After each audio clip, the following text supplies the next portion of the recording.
Welcome to Comic Book Overview, where everyone can come and indulge in all things comic related, whether it be movies, TV shows, cartoons, video games, or just comics themselves. If you love comic books, then show it by hitting that subscribe button to help this precious media that we all love thrive and flourish.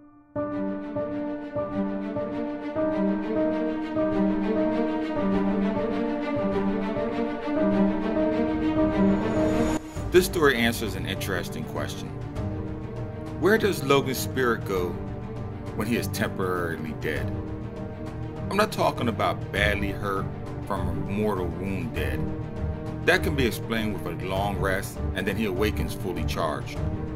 What I'm talking about is when his brain is blown out of his head, or when his heart stops pumping and all his organs shut down. When he is clinically dead until his healing factor kicks in and does what it do. The 5-issue run of Wolverine from 57 to issue 61 titled Logan Dies answers that question.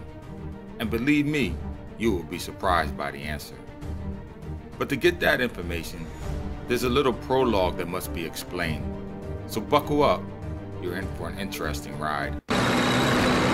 Rifles, Belgium, April 22nd, 1915. The British Empire's 1st Canadian Division is locked in a heated battle with German soldiers. A young James Howlett springs into action and quickly spends all of his bullets. Tossing his rifle aside, he resorts to his preferred method of attack, hand-to-hand combat. After dispatching a combatant, Logan emerges from the trenches, reinvigorated and ready for more. But something strange happens on this field of bombastic combat. No German soldier is in sight, not a bomb dropped or a gun fired. Total silence sweeps over the trenches as if an invisible blanket is swept over it, muting Logan and his men from the outside world. And then it begins. A green mist wafts through the air carried by the current, and what it carries on it is death. One by one, each Canadian soldier drops to the ground, convulsions. Eyes feel like they are on fire, lungs singeing with each breath. The Germans evacuated the field and released chlorine gas in their stay, and its effects on their foes was devastating. Afterwards, it was just a matter of time before the Boche comes in with gas masks sweeping up the stragglers that the poison gas did not kill.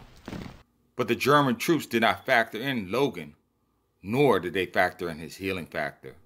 Quickly, he dispatches them at the end of a knife's point. There, towering amongst the dead and dying, foe and compatriot alike, Logan notices off in the distance a crimson-cloaked figure standing with a long sword in hand. The two lock eyes, and in an instant, they both know that there can only be one left standing at the end of this confrontation. With blades glimmering in the sun, the two touch steel, but it is the Crimson Stranger who draws the first blood. And in a bestial frenzy, Logan releases his feral side, but pure rage proves not enough to overcome great skill. And so the Stranger runs Logan through with his blade. But this, as we know it, is not enough to kill the man who will go on to become Wolverine.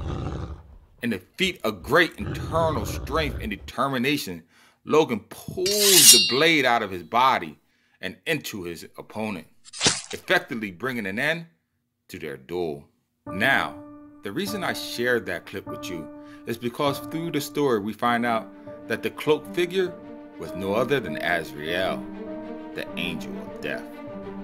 He appeared on the battlefield then to kill Logan and stop his bloodlust. It seems that Logan was upsetting some kind of balance, killing too many people, apparently more than any mortal should. But by Logan besting death, he gets a second chance on life. Every time Logan is mortally wounded, even by his standards, instead of just dying, he has earned the right to fight death again in limbo.